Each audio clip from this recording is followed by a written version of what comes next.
Evangelho segundo João, segundo escreveu João, capítulo de número 5. Teve uns irmãos aqui que me enganaram. Falaram para mim vários cultos: pastor, canta, eu gosto quando você canta. Aí eles disseram eles até enganaram, você canta bonito. Falei, não, eu só escolho as canções certas. Há uma diferença. Quem canta bonito é aquele passarinho de amarelo ali, ó. Que uma beleza. Tá bom? João capítulo 5 diz assim, e agora ela vai cantar. E sabe essa canção que eu cantei aqui, do Voz da Verdade? Pois é, maio, Voz da Verdade vai estar aqui.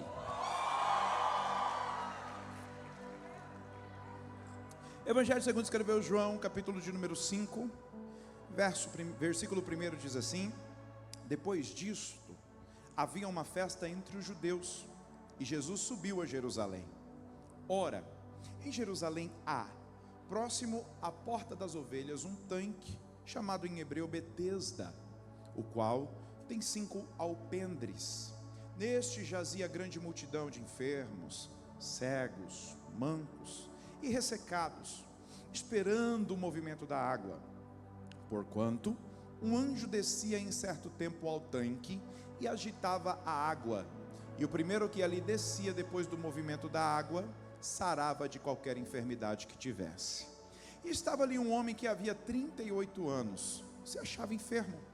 E Jesus, vendo este deitado e sabendo que estava neste estado havia muito tempo, disse-lhe: queres ficar são? O enfermo respondeu-lhe: Senhor, não tenho homem algum que quando a água é agitada me ponha no tanque, mas enquanto eu vou, desce outro antes de mim. E Jesus disse-lhe: levanta-te, toma o teu leito e anda. Logo aquele homem ficou são e tomou o seu leito e andava. E aquele dia era sábado. Então os judeus disseram àquele que tinha sido curado: é sábado, não te é lícito levar o leito? Ele respondeu-lhes: aquele que me curou, ele próprio disse: toma o teu leito e anda. Perguntaram-lhe, pois, quem é o homem que te disse: toma o teu leito e anda? E o que fora curado não sabia quem era, porque Jesus se havia retirado, em razão de naquele lugar haver grande multidão.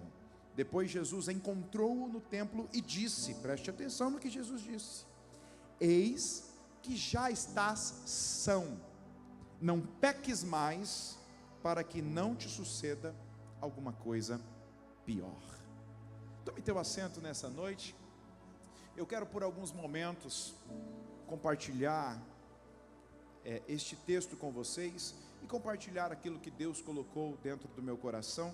E eu preciso da sua extrema atenção para que nós possamos entender o que Deus quer falar nessa noite. Quantos estão comigo aqui? Diga glória a Deus. Quantos vivos nós temos aqui? Amém? Tem alguém vivo aqui? Aleluia.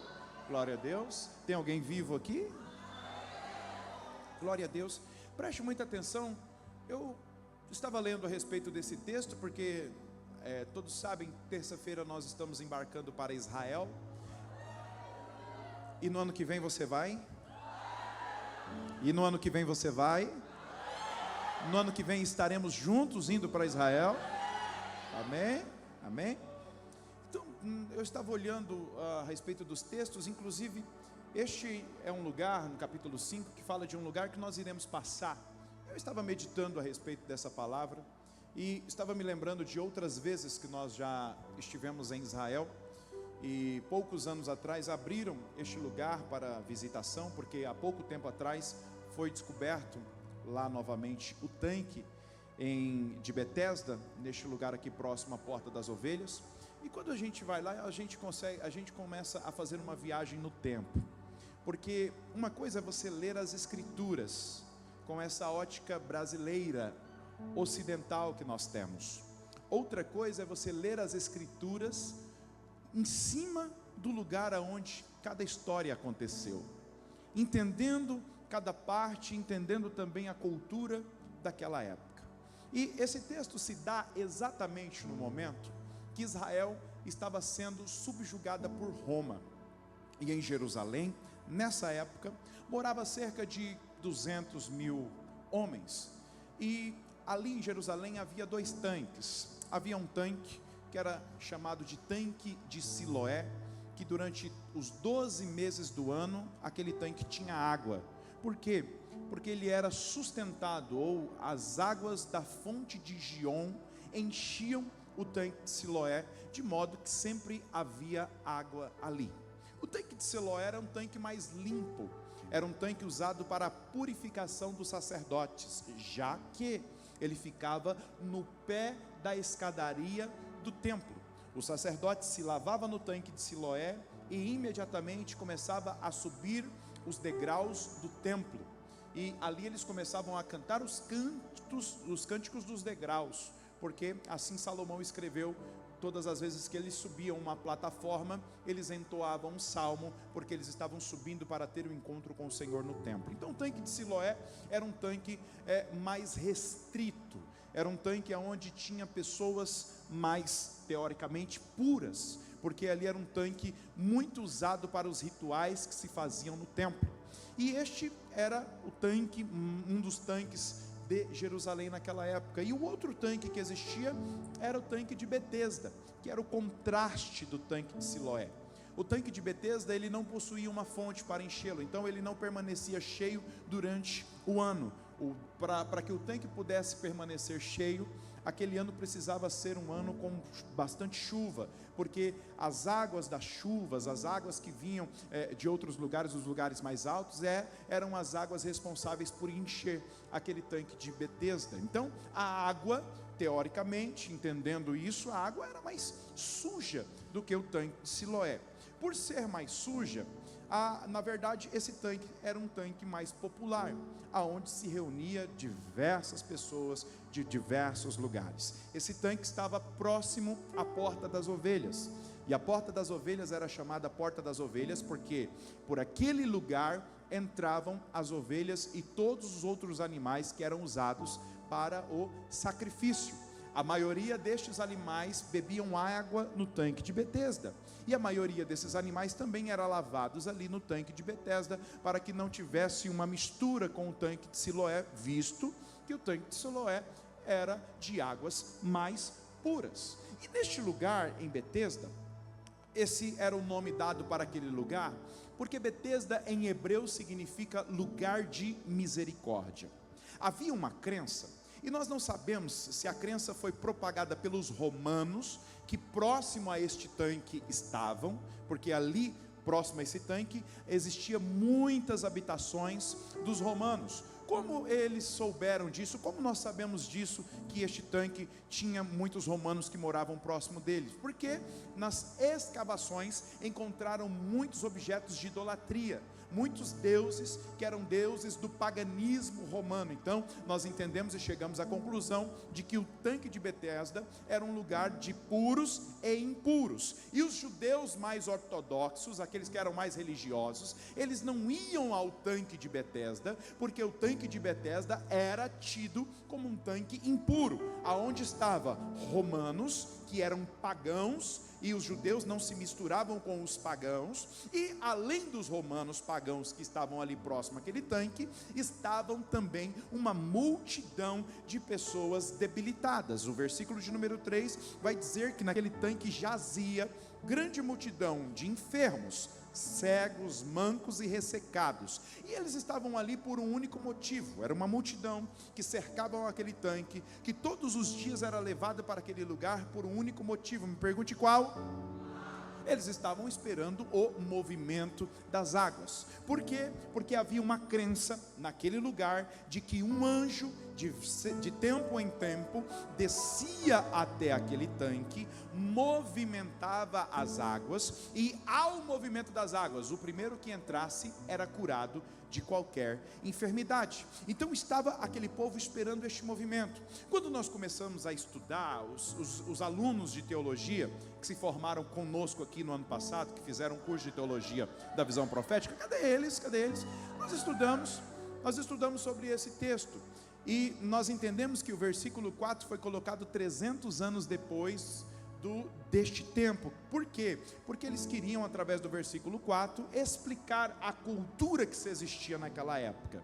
Então, pastor, você está falando que não existia anjo? Não, o que existia era uma história. Se existia anjo, nós não sabemos. Se de fato um anjo descia e movimentava as águas, de fato não sabemos. Mas o versículo de número 4 foi colocado para explicar o motivo de que aquela grande quantidade de enfermos estavam, o porquê que eles estavam ali ao redor daquele tanque. Então, mas só que a ênfase não é o anjo que descia, se existia ou se não existia. A ênfase aqui é exatamente outra coisa. É exatamente, na verdade, uma outra pessoa que é de fato o protagonista dessa história. Mas existia essa crença, existia essa cultura, e todos os enfermos eram levados lá e colocados todos os dias. E aí a Bíblia vai começar a relatar, a partir do versículo de número 5, que estava ali, entre aquela multidão de enfermos, um homem que estava paralisado, que todos os dias estavam ali durante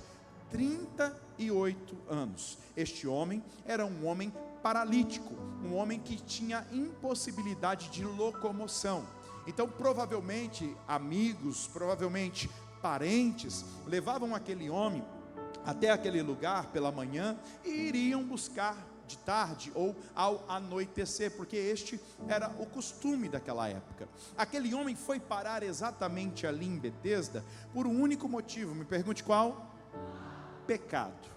O texto que nós lemos vai dizer que aquele homem, ele ficou enfermo por causa do pecado. O versículo de número 14 vai dizer exatamente isso, que a enfermidade daquele homem foi proveniente do pecado, foi proveniente das suas más escolhas, das más decisões que ele tomou na sua vida, e ele se tornou um homem paralítico por causa disso.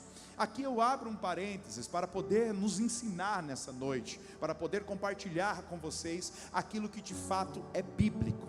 Existem doenças que são doenças ocasionadas ou provocadas através do pecado. Nem toda enfermidade é pecado, nem toda doença veio por causa do pecado, mas existem muitas doenças, muitas enfermidades, muitos problemas que são provenientes do pecado.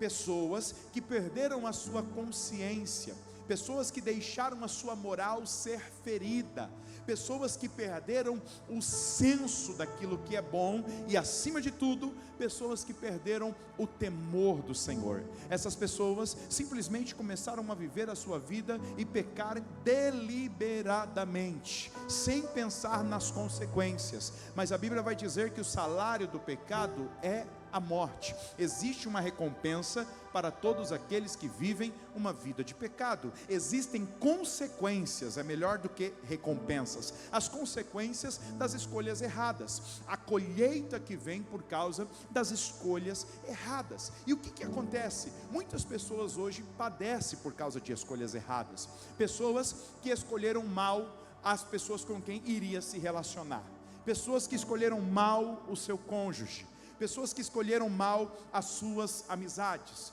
pessoas que confiaram em quem não deveria confiar, contaram segredos para quem não deveria contar, pessoas que abriram o coração para infelizmente, pessoas que eram falsas, pessoas que pegaram esse segredo, pessoas que espalharam esse segredo, pessoas que usaram até esse segredo para ferir a sua imagem e para manchar a sua honra. Infelizmente, isso acontece.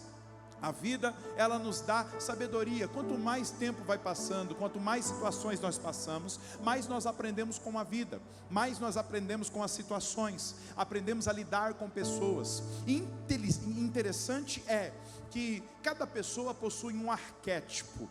Existe o arquétipo daquela pessoa que age com falsidade. E quando você percebe que uma pessoa está agindo com falsidade, de repente você é aquela pessoa que já teve muitas experiências, já foi traído inúmeras vezes, já foi enganado ou enganada inúmeras vezes. Aí você consegue perceber quando uma pessoa dessa se aproxima de você com esse arquétipo de falsidade. Aí você entende que essa pessoa não é digna de confiança. Mas na maioria das vezes nós nos enganamos, nós inibimos os nossos instintos espirituais, nós inibimos aquela voz do Espírito que fala dentro nosso interior, e mesmo assim nós nos enganamos, nós abrimos o nosso coração, nós confiamos, e lá outra vez passamos por situações desastrosas, passamos por situações terríveis, horríveis, que vão de fato manchar a nossa reputação e ferir a alegria do nosso coração, arrancando até a nossa paz e quem sabe a nossa alegria de vida. Então entenda, o pecado ele traz essas consequências. Talvez você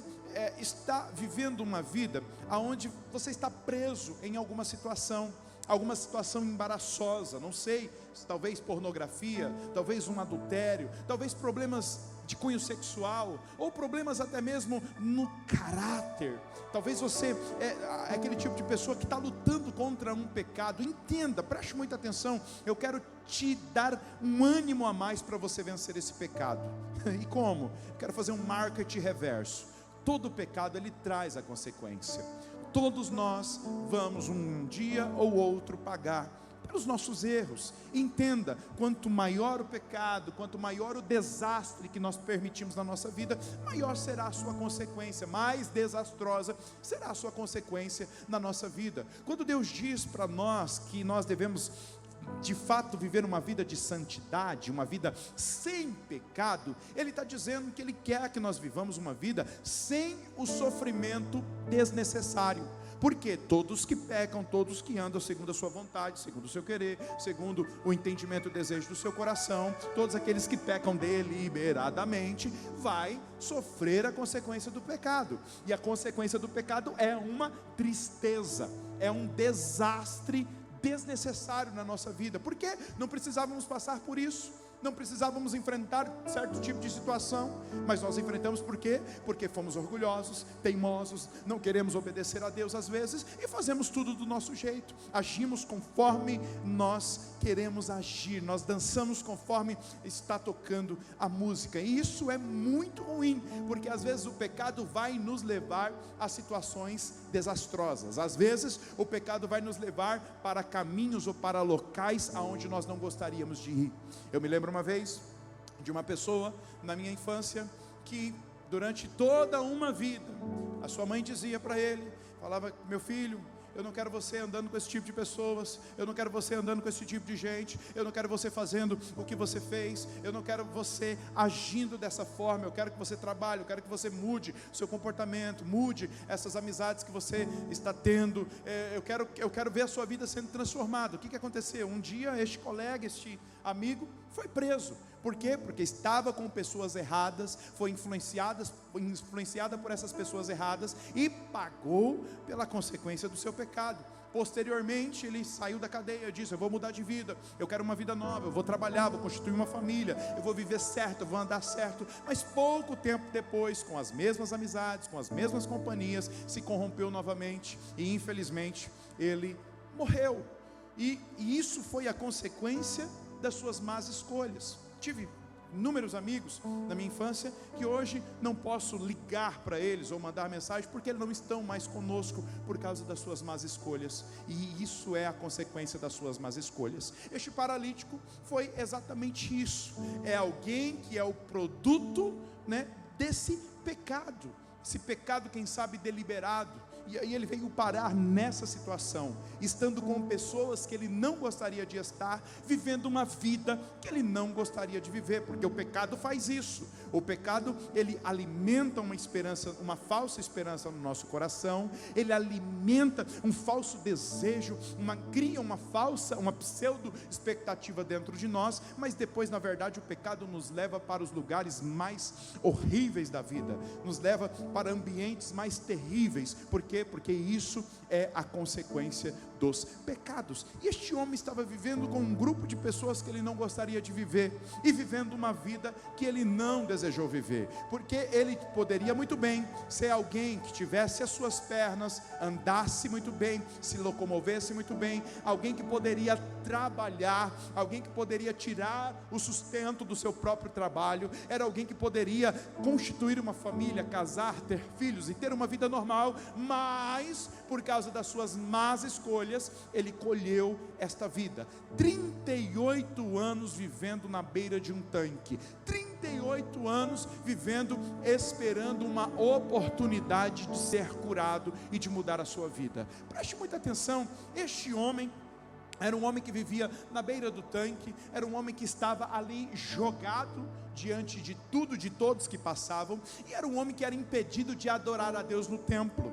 Porque eu não sei se você sabia, mas toda pessoa que tinha uma deficiência, nesta época, ela era impedida de entrar no templo. No templo não podia entrar quem era coxo, quem era paralítico, quem era deficiente. No templo não podia entrar pessoas deste nível. Por quê? Porque havia uma seleção. Você só podia entrar no templo se você tivesse todos os seus membros funcionando, absolutamente tudo funcionando em você. Se você tivesse algo disfuncional, você não podia entrar no templo nessa época aqui. Mas entenda, preste muita atenção. Quem sabe o desejo, glória a Deus. O senhor está gostando da palavra, né, Senhor?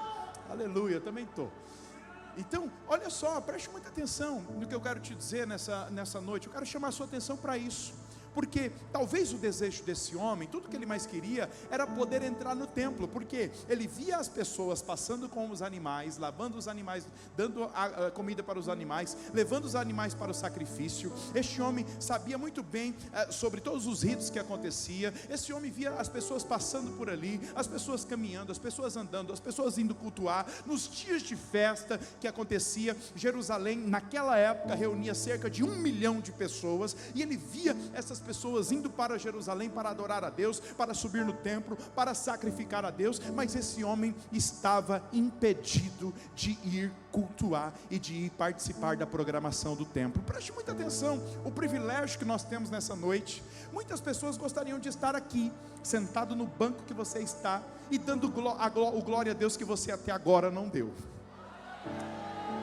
Muitas pessoas queriam estar nesse culto, participando desse culto, mas infelizmente são pessoas que estão em cima de um leito de um hospital, pessoas que estão sofrendo por causa de alguma enfermidade, ou quem sabe pessoas que estão até impossibilitadas de vir à igreja. Mas Deus te deu essa oportunidade de estar no templo, adorando a Deus, celebrando a presença de Deus, glorificando a Deus e recebendo essa palavra quentinha, direto do trono de Deus. Você já tem motivos para celebrar, você já tem 1 milhão de motivos para se alegrar, porque você está num lugar onde muitas pessoas gostariam de estar. Você está adorando um Deus que muitas pessoas gostariam de estar adorando. Você tem livre acesso, você tem liberdade de fazer isso aqui neste lugar. Às vezes eu fico tão constrangido porque eu olho pessoas na Nigéria querendo adorar a Deus e não pode sair na rua com a Bíblia debaixo do braço. Por quê? Porque não tem oportunidade, porque se fizer isso, elas perdem a sua própria vida. Às vezes eu vejo pessoas na Coreia do Norte tentando adorar a Deus, tentando sair com a Bíblia debaixo do braço para glorificar a Deus, pregar a palavra de Deus, para ir num culto, quem sabe como este culto que você está participando hoje, mas elas são impossibilitadas porque o governo proíbe a adoração a Deus. Mas nós aqui temos liberdade, nós podemos ter essa liberdade de adorar a Deus, de vir no culto exaltar a Deus, de erguer a nossa voz o mais alto possível, dar glória a Deus, você tem liberdade, você está no Brasil, e o Senhor escolheu essa nação para derramar a glória dele. É por isso que o Brasil é um país diferenciado. O povo está vendo muitas coisas acontecendo, mas não perde a fé no coração, porque sabe que Deus está no controle de todas as coisas. Sabe que minha língua, Senhor. Olha só, então entenda, este homem, quem sabe queria adorar a Deus no templo, mas não podia. Quem sabe esse homem queria ter uma vida normal, mas não podia. Ele estava no lugar da misericórdia. Betesda, meu amigo, vereador Marisvaldo, é o lugar da misericórdia. Mas na verdade misericórdia não havia naquele lugar.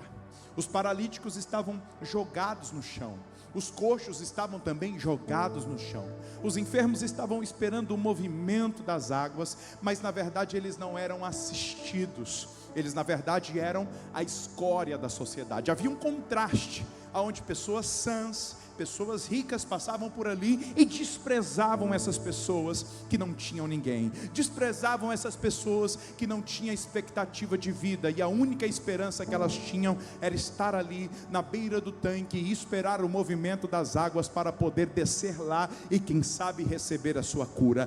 Isso era o fio de esperança para essas pessoas, porque o que mais essas pessoas poderiam fazer?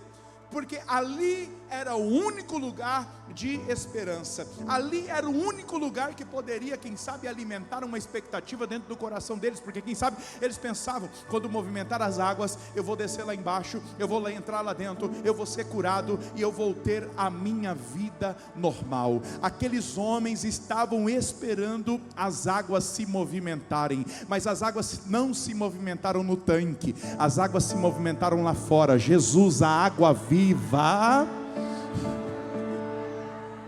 Jesus, a água viva, estava chegando próximo daquele tanque. E quem sabe aqueles homens olhavam para Jesus e nem sequer imaginavam quem era aquele homem. Eles esperando o movimento das águas, e a água viva ali andando, a água viva ali acessível, a água viva ali cheia de poder para fazer milagre, a água viva ali cheia de virtude para poder liberar. E aí, olha só que interessante, porque Jesus, olha para mim, preste atenção no que eu vou te falar. Jesus passou ali a vida toda, talvez você nunca pensou nisso, mas Jesus aqui tinha provavelmente entre 31 e 32 anos, e esse homem tinha 38 anos que estava na beira do tanque. Jesus tinha entre 31 e 32. Desde criança, Jesus ia para Jerusalém, no mínimo 3 vezes por ano, e passava exatamente por aquele lugar. Aquele homem era um homem que já era conhecido de Jesus. Jesus já tinha visto aquele homem outras vezes, porque inúmeras vezes Jesus passou por ali. Todas as vezes que eu leio essa passagem, eu me lembro, quando eu era criança, eu ia para o centro e ficava um homem ali com as suas pernas tortas, na frente da antiga Lojão do Queima. Ele ficava na frente do Lojão do Queima, pedindo esmolas com as suas pernas tortas. Depois Lojão do Queima virou Citilar, depois Ricardo Eletro. E durante toda a minha infância, da minha infância e adolescência até o começo da vida adulta, eu via aquele homem pedindo. Aquele homem que era conhecido de todos, a maioria de nós aqui conhecíamos ele, pedindo ali na Fernando Corrêa, naquela rua, ou na antiga rodoviária. Ele pedia esmola e tinha suas pernas tortas. Quem sabe esse paralítico que tinha 38 anos, que estava aqui na beira do tanque de Betesda, é muito parecido com aquele homem, alguém que a cidade toda conhecia, alguém que todo mundo ali conhecia e sabia a situação que ele estava passando. Jesus passou a vida toda, mas teve um dia que Jesus resolveu parar e fazer uma pergunta para ele. Preste muita atenção. Talvez você já veio em inúmeros cultos, talvez você já viu palavras proféticas de diversa forma aqui, dizendo que Deus iria fazer isso, que Deus iria fazer algo, que Deus iria mudar alguma coisa. Aí você foi para casa, nada mudou, ninguém transformou, ninguém foi salvo. Aí você veio de novo no culto, aí você recebeu mais uma palavra e ninguém mudou, e ninguém transformou, e ninguém foi salvo. Talvez você já teve até esse contato com Jesus e nada na sua vida mudou, mas hoje é diferente. Hoje Jesus não vai passar apenas e te olhar. Hoje Ele vai passar, parar e vai te fazer uma pergunta. Que pergunta é essa? O que queres que eu te faça? Queres ficar são? Queres mudar de vida? Queres ter a sua vida transformada? Quer sair dessa situação que você está vivendo? Hoje Jesus escolheu não só passar, Ele escolheu parar e falar contigo e ajudar você no seu problema e te dar uma direção que você nunca teve. Você tem fé para crer nessa palavra? Você tem fé para crer nisso? Todo dia eu falo, eu não vou gritar, mas você parece que não entende. Você fica me olhando com essa cara de que não estou entendendo nada, não é comigo? É com você sim. É você que se arrumou para vir no culto, não para se mostrar para os outros, mas para se mostrar para Deus. Que disse que nesse culto você adoraria, independente de quem cantaria, de que louvor cantaria. Hoje você disse, eu vou adorar. Hoje você disse, eu vou exaltar. Hoje você disse, eu quero é a presença. E a presença está aqui nessa noite dizendo, queres mudar de vida? Essa presença. Jesus, ele pergunta para aquele homem, você quer mudar de vida? Você quer sair dessa situação? Você quer ficar são? Às vezes eu entro em parafusos, começa a dar uns curto-circuito na minha mente. O que esse homem paralítico que estava há 38 anos esperando o movimento das águas para ser curado, queria. A única coisa que ele queria, a sua única expectativa de vida girava em torno da sua cura. Ele queria ser curado, ele queria ser restaurado, ele queria sair daquela situação, ele queria viver uma vida nova, ele queria ter os seus pecados perdoados. Então Jesus vem e pergunta algo óbvio. Hoje nós estávamos numa reunião com a mídia, eu estava dizendo pessoal, nós temos que falar o óbvio, nós precisamos explicar o óbvio, nós precisamos fazer um desenho da explicação do óbvio, e nós precisamos explicar o desenho que nós fizemos da explicação do óbvio. Jesus faz as perguntas de Jesus, as perguntas mais decisivas de Jesus, são perguntas de fato que são óbvias. O que aquele homem queria? Ele queria ficar são. O que aquele homem queria? O que Jesus pergunta? Queres ficar são? Mas olha a resposta daquele homem: ah, Senhor, eu não tenho homem algum que quando a água é agitada me ponha no tanque, mas enquanto eu vou, vem outro e desce antes de mim. Aquele homem estava trazendo um problema para a solução de Jesus, porque tem pessoas que são assim, pessoas que Jesus está dando solução, pessoas que Jesus está mostrando o caminho, pessoas que Deus usa outras pessoas para mostrar aquilo que é óbvio, mas elas estão colocando impedimento. Olha a narrativa que esse homem contava, essa era a historinha que esse homem contava: eu não tenho ninguém, eu não consigo, eu não fui curado, porque eu não tenho ninguém que me ajude. Muitos de nós estamos contando essa historinha: ah, as minhas coisas não dão certo, porque a minha esposa não me apoia. Ah, eu não consigo ter uma vida de oração, porque meu marido, meus filhos, ninguém me apoia em casa. Ah, a minha empresa não rompe por causa daqueles funcionários incompetentes. Ah, o meu ministério não flui por falta de dinheiro, eu não consigo ter dinheiro para comprar os livros que eu preciso. Ah, eu só não mudei de vida porque não recebi oportunidade na igreja. Ah, a minha vida não mudou porque não aprovou o financiamento, porque ninguém me ajudou, porque ninguém olhou para mim. Chega! Chega de desculpa. Tem gente que coloca 1000 impedimentos na solução que você dá. Tem gente que eu perco a paciência quando eu estou aconselhando, porque eu pergunto: o que eu posso fazer por você? Ai, nada, a minha vida está assim, assim. Não, eu não posso fazer nada, então tchau. Para que você está tomando meu tempo? Está doido? Ah, eu só quero que você ore. Mentira, você quer reclamar e quer achar um idiota para ouvir as suas reclamações. Chega! Chega de desculpa, chega de reclamação. Gente, a solução aqui, e o homem colocando um problema, Jesus aqui pronto para curar ele, e ele inventando um problema. Jesus pronto para fazer algo na sua vida, e você dando problema. Ah, porque minha esposa, ah, porque meu marido, ah, porque meu filho, ah, quando, ah, eu só vou batizar quando isso acontecer. Chega!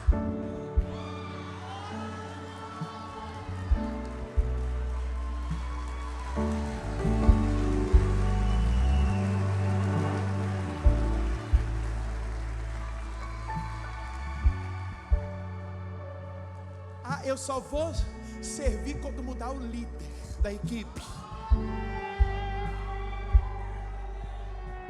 Eu só vou batizar quando eu for livre desse alcoolismo.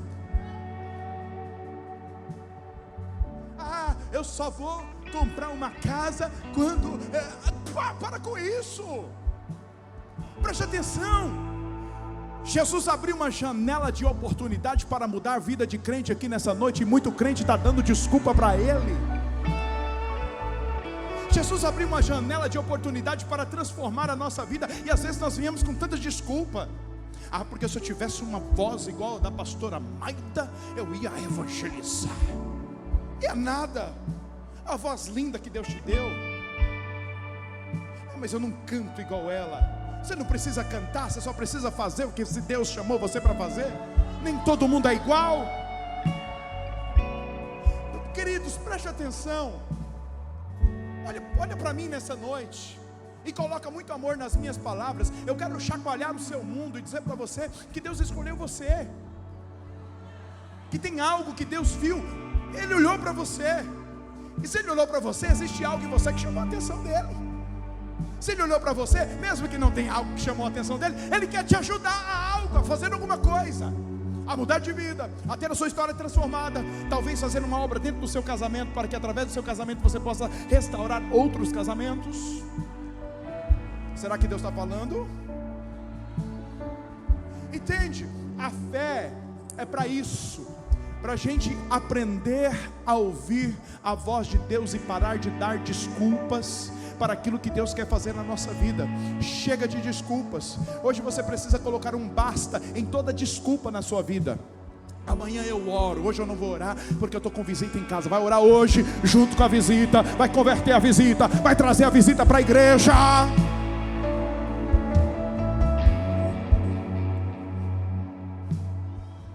O pastor Marcos Paulo que fica brincando. Quando a pastora Maida fala, vou orar, ele, vixe, 2 horas. E ela não está nem aí, é crente ou não é crente, vai orar todo mundo junto. Bota todo mundo para orar, bota todo mundo para confessar Jesus, e pronto, acabou, e o pau vai torando. Queridos, preste atenção. Muitas vezes nós damos desculpa para aquilo que Deus quer fazer, mas as coisas de Deus são tão simples. Ele simplesmente quer fazer. Ele não quer saber da sua explicação. Ele não vai te dar explicação de como vai fazer. Ele simplesmente vai fazer.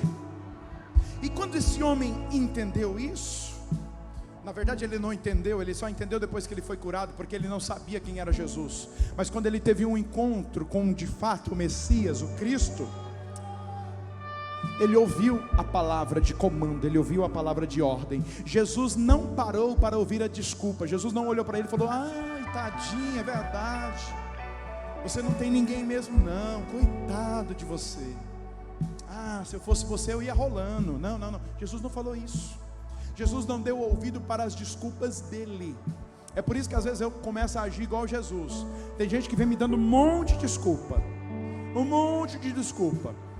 Eu só faço igual Jesus. Eu dou a palavra de comando. Levanta, toma a tua cama, anda, vai, vença, para de chorar, engole o choro, levanta, vai, toma a tua cama, anda, muda de vida, muda de história, vai mesmo, sem força mesmo, fraco mesmo, tô sem força para orar, vai assim mesmo, tô sem força para jejuar, vai assim mesmo, fica sem comer o tanto de tempo que você conseguir, e você vai ver Deus trabalhando na sua vida. Chega de dar desculpas, chega de inventar historinha. Jesus quer mudar a sua vida hoje.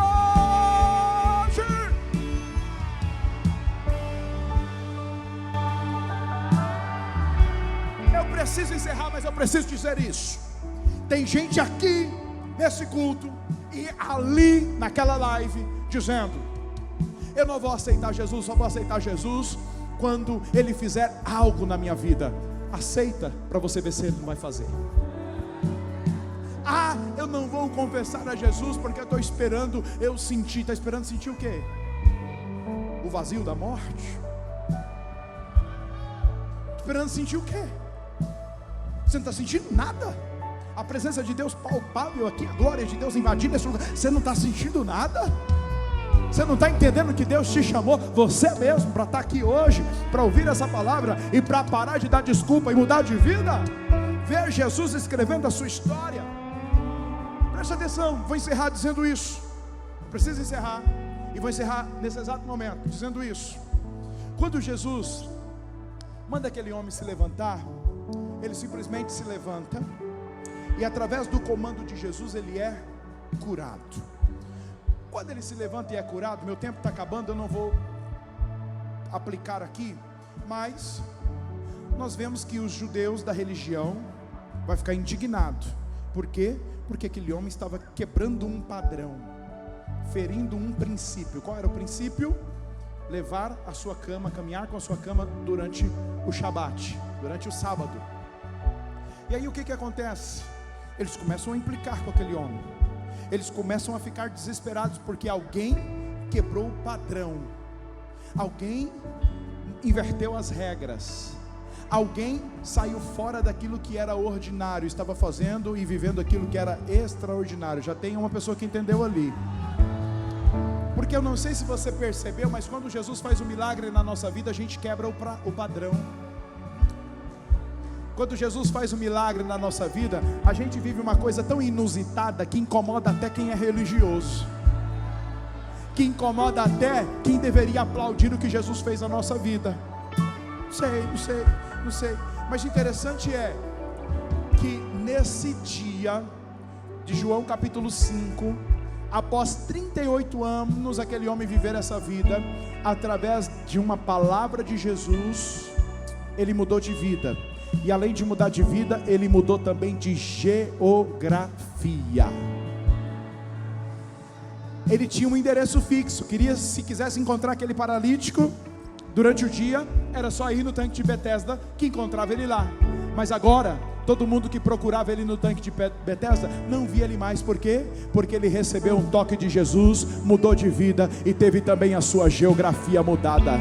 Sabe o que Deus está falando para mim nessa noite? Eu não quero usar palavras de efeito, mas eu quero apenas usar o entendimento bíblico que eu tenho aqui nessa palavra. Quando Jesus fizer um milagre na sua vida, Ele vai mudar de geografia, vai te mudar de geografia, Ele vai te mudar de amigos, Ele vai te mudar de mesa, Ele vai te mudar de restaurante, Ele vai te mudar de